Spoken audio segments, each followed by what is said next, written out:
Hello बच्चों, welcome to your own channel Velocity Learning. मैं self Shikha और आज मैं अपना वीडियो लेकर आई हूँ 9th क्लास के लिए, जो कि आपके चैप्टर ग्रेविटेशन से है।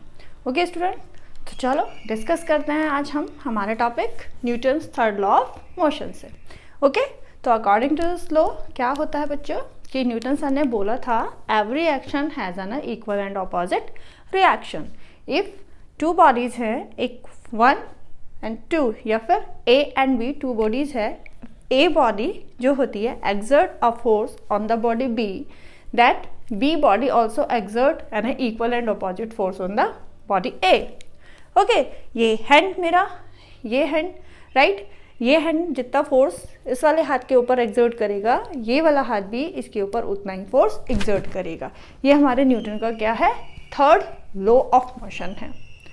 अब सडन दिमाग में आ रहा होगा कि मैम ये क्यों डिस्कस कर रही है, हम तो ग्रेविटेशन पढ़ रहे हैं, तो मैम डिस्कस कर रही है न्यूटन के थर्ड लॉ ऑफ मोशन का। भाई इसका क्या मतलब है, मैम से आज कोई मिस्टेक हो रही है, मैम वीडियो किसी और टॉपिक की बना रही हैं। ओके नहीं बच्चा, ऐसा नहीं है, हम बाय मिस्टेक ये नहीं बता रहे हैं। आज न्यूटन का थर्ड लॉ हमने आपको इसलिए रिकॉल कराया है मोशन का, बिकॉज आज जो हमारा टॉपिक है वो हमारे टॉपिक से रिलेट है। आज हम आपको न्यूटन्स के थर्ड लॉ ऑफ मोशन और हमारे न्यूटन्स के यूनिवर्सल लॉ ऑफ ग्रेविटेशन की कुछ सिमिलैरिटीज़ बताने वाले हैं। क्या है ये, क्या इन दोनों में क्या लिंक है, इसलिए हमने आपको न्यूटन का third law of motion recall कराया था। ओके, तो स्टार्ट करते हैं अपना टॉपिक। क्या है आपका Newton's third law of motion and gravitation. Okay, according to Newton's third law every action has an equal and opposite reaction, पता है सबको, ठीक है।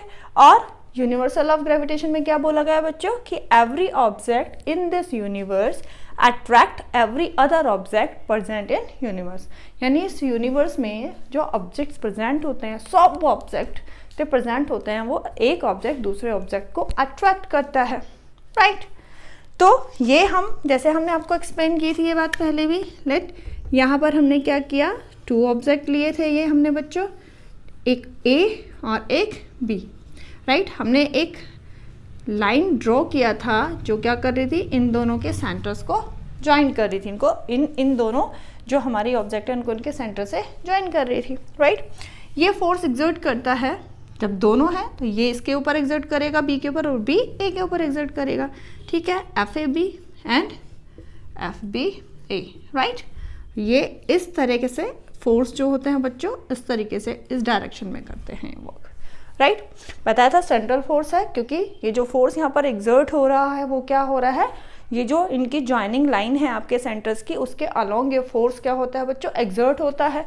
ओके, तो इसीलिए इसको सेंट्रल फोर्स बोलते हैं। क्यों, अगर ये इस डायरेक्शन में जाता या इस डायरेक्शन में जाकर अट्रैक्ट कर लेता बी को, तो फिर ये सेंट्रल फोर्स नहीं होता। बट ये तो कैसे अट्रैक्ट करता है, इस वे से नहीं, इस वे से नहीं, डायरेक्ट जो उनकी आपकी ये जो लाइन होती है जो उनके सेंटर्स को ज्वाइन करती है, उसके अलॉन्ग ही क्या करता है, फोर्स ये एग्जर्ट होता है उसी डायरेक्शन में। यानी डायरेक्शन जो फोर्स की होती है वो कौन सी होती है, इस लाइन के अलॉन्ग होती है। ओके, तो अकॉर्डिंग टू दिस यहाँ पर FAB equal to minus FBA, right. यही तो है, दोनों फोर्स एग्जर्ट करेंगे, अट्रैक्ट करेंगे, दोनों फोर्स एक दूसरे को, दोनों ऑब्जेक्ट अट्रैक्ट करेंगे इन फोर्स के साथ में, बट कैसे होंगे, ऑपोजिट होंगे और मैग्नीट्यूड में सिमिलर होते हैं।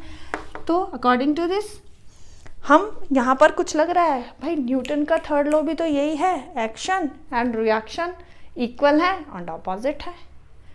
तो इससे क्या प्रूव हुआ, इट मीन्स हमारे न्यूटन का third law of motion and Newton का यूनिवर्सल लॉ ऑफ ग्रेविटेशन क्या है, सिमिलर है। यू कैन ऑल्सो से कि वो दोनों क्या है, सिमिलर है। चलो ये बात तो हो गई मैम, मान लेते हैं इस बात को। अब आगे एक एग्जांपल लेते हैं, चलो कि स्टोन का एग्जांपल लेते हैं, ठीक है। A stone drop from the roof towards the earth, and we know very well कि वो टूवर्ड्स अर्थ क्यों जाता है, बिकॉज वी अर्थ क्या करती है, अर्थ एग्जर्ट करती है हर एक ऑब्जेक्ट के ऊपर, हर एक ऑब्जेक्ट को अट्रैक्ट करती है एक सर्टेन ग्रेविटेशनल फोर्स के थ्रू, राइट। ये हम सबको पता है कि अर्थ जो होती है फोर्स ऑफ ग्रेविटी के थ्रू हर ऑब्जेक्ट को अपनी तरफ पुल करती है, एग्री, राइट। तो न्यूटन सर के अकॉर्डिंग क्या होना चाहिए भाई, जब अर्थ फोर्स लगा रही है हमारे स्टोन के ऊपर, तो stone also exert a force on the earth, right. But हम क्या करते हैं जब ये सब चीज़ सिचुएशन हो है और देखते हैं हम तो केवल एक ही चीज़ को ऑब्जर्व करते हैं कि स्टोन जो है वो तो अर्थ की तरफ मूव कर रहा है, बट अर्थ को तो हम अपर डायरेक्शन में मोशन करते देखते ही नहीं है। हम तो केवल जो मोशन ऑब्जर्व कर रहे हैं वो स्टोन का कर रहे हैं कि स्टोन जो है वो डाउनवर्ड डायरेक्शन की तरफ मूव कर रहा है, डाउनवर्ड डायरेक्शन में मूव कर रहा है अर्थ की तरफ। तो it means you can say कि हम तो केवल एक ही का फोर्स ऑब्जर्व कर रहे हैं, जो कौन सा फोर्स, जो अर्थ स्टोन के ऊपर लगा रही है, क्योंकि स्टोन क्या है, टूवर्ड्स अर्थ मूव कर रहा है। तो ये फिर जो फोर्स स्टोन ने अर्थ के ऊपर लगाया उसका क्या हुआ, भाई अर्थ में तो कोई भी चेंजेस नहीं है, तो उस फोर्स का क्या हुआ जो स्टोन उसके ऊपर लगा रहा है।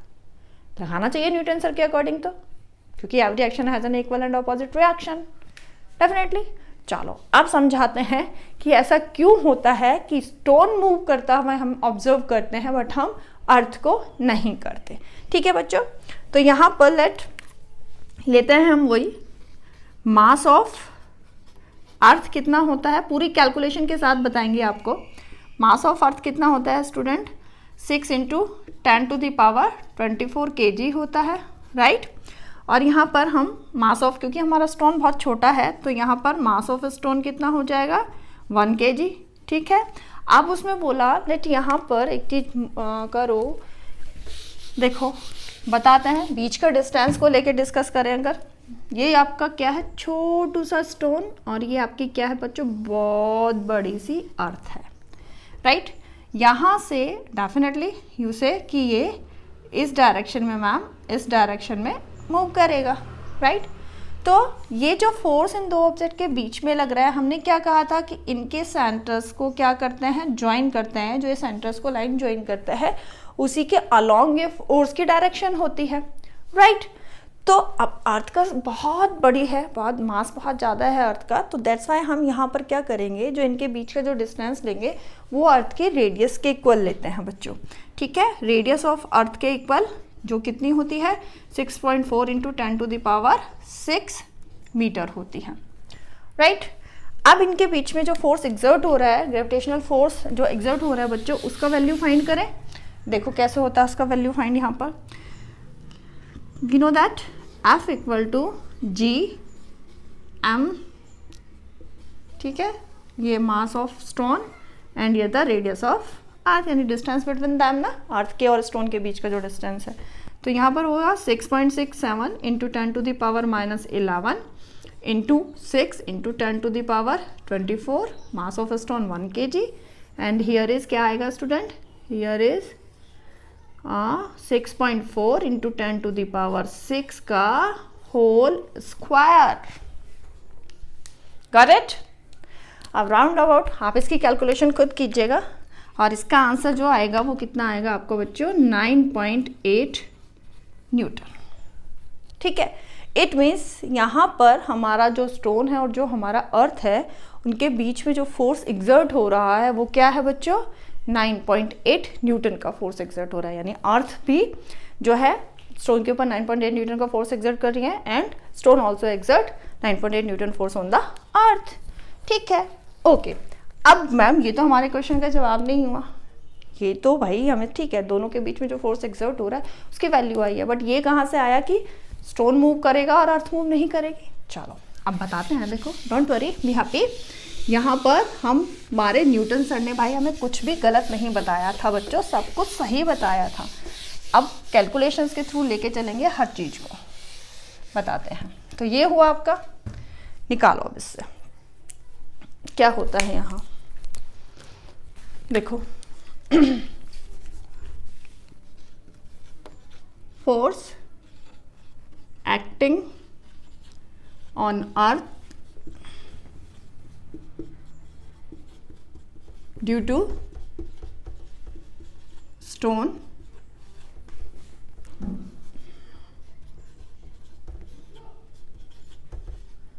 इन अर्थ के ऊपर फोर्स लग रहा है ना बच्चों, तो अपवर्ड डायरेक्शन में लगेगा, इन अपवर्ड डायरेक्शन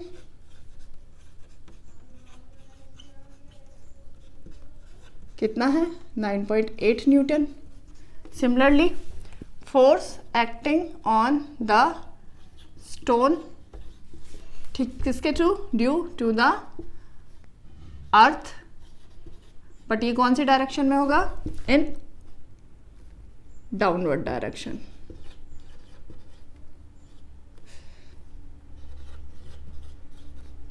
ठीक है, कितना होगा? सिमिलर आ गया, यहाँ पर भी कितना आया बच्चों? 9.8, क्योंकि फोर्स तो दोनों में क्या है? सिमिलर है, राइट। अब ये तो हो गया कि भाई फोर्स जो वर्क कर रहा है, जो एक्सर्ट हो रहा है, एक तरीके से एक्टिंग कर रहा है, वो दोनों में सिमिलर है, ये तो हमें पता ही है। अब चेंज कहाँ आता है? एक्सीलरेशन, क्योंकि हम बात कर रहे हैं मोशन की, तो मोशन मतलब एक्सीलरेशन, यानी कितना स्टोन में एक्सीलरेशन प्रोड्यूस हो रहा है, कितना अर्थ में एक्सीलरेशन प्रोड्यूस हो रहा है, उसी के अकॉर्डिंग तो मोशन होगा। तो acceleration we know that, acceleration हमारे जो न्यूटन सर थे उनके सेकंड लॉ के अनुसार वी नो दैट कि F इक्वल टू क्या होता है बच्चों? m into a, right. So here we find acceleration by this formula, ठीक है, F upon m, okay. Then here is acceleration of stone, acceleration of the stone कौन सी direction में? इन डाउनवर्ड डायरेक्शन। फाइंड करते हैं, निकालते हैं। डाउनवर्ड डायरेक्शन में हम फाइंड करते हैं एक्सीलरेशन कितना प्रोड्यूस हो रहा है स्टोन में, तो we know that a equal to F upon m, right. Acceleration find करेंगे, फोर्स का वैल्यू है 9.8, मास कितना था स्टोन का हमारा? 1 kg, so it become 9.8 metre per second square. Got it? Now find the acceleration of earth find करो, ठीक है, इन अपवर्ड डायरेक्शन।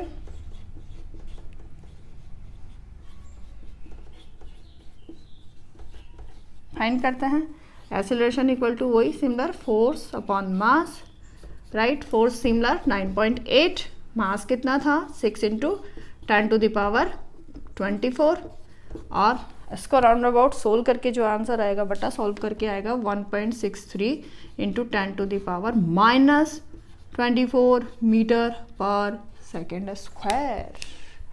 अब आप देखो कितना डिफरेंस है, यानी जो स्टोन में एक्सीलरेशन प्रोड्यूस हो रहा है वो हो रहा है 9.8 मीटर पर सेकेंड स्क्वायर का, एंड जो अर्थ में प्रोड्यूस हुआ है वो हो रहा है 1.63 into 10 to the power minus 24 का है। कितना स्मॉल अमाउंट है ये। तो अब बताओ आप, ये भाई नेग्लिजिबल है, ये जो एक्सीलरेशन प्रोड्यूस हुआ है अर्थ में ये तो बहुत कम है। तो how can we observe the motion of earth in the upward direction?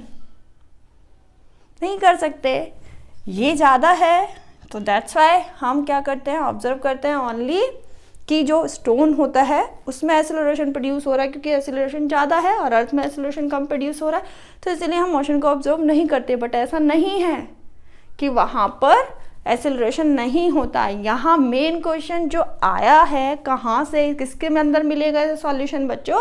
ये मिलेगा हमें इस वाले फॉर्मूले के अंदर।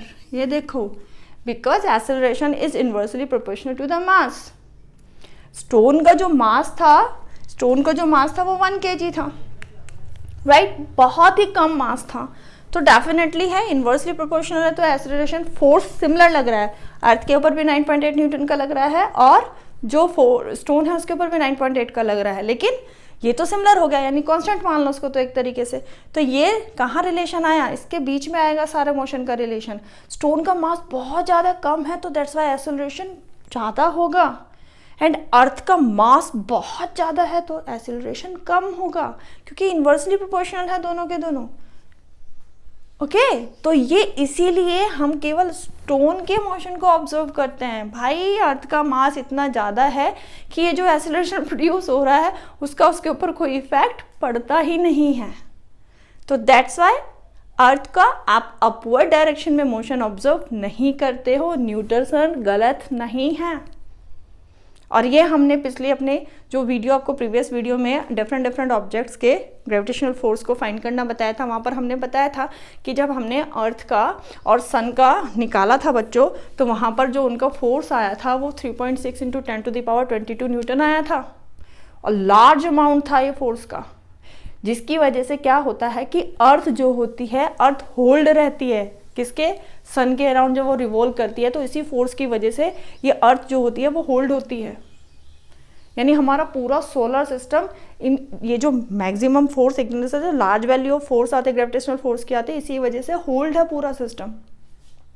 ठीक है, तो यहाँ ऐसा नहीं है कि न्यूटन सर गलत है, न्यूटन सर बिल्कुल सही है, बट अर्थ जो मूव नहीं करती है, हमें जो मोशन ऑब्जर्व नहीं होता है वो उसकी लेस वैल्यू होती है, उसमें जो एक्सेलरेशन प्रोड्यूस हो रहा है उसकी वजह से। ठीक है, तो होपफुली आपको न्यूटन्स के third law of motion and Newton's universal law of gravitation का रिलेशन समझ में आ गया होगा। दोनों ही क्या है बच्चों, सिमिलर हैं। ठीक है, तो बच्चों आपको ये कंसेप्ट क्लियर हुआ होगा, और अगर बच्चों आपको मेरी वीडियो अच्छी लगी हो तो मेरी वीडियो को लाइक करें और प्लीज़ मेरे चैनल को सब्सक्राइब करें। Thank you.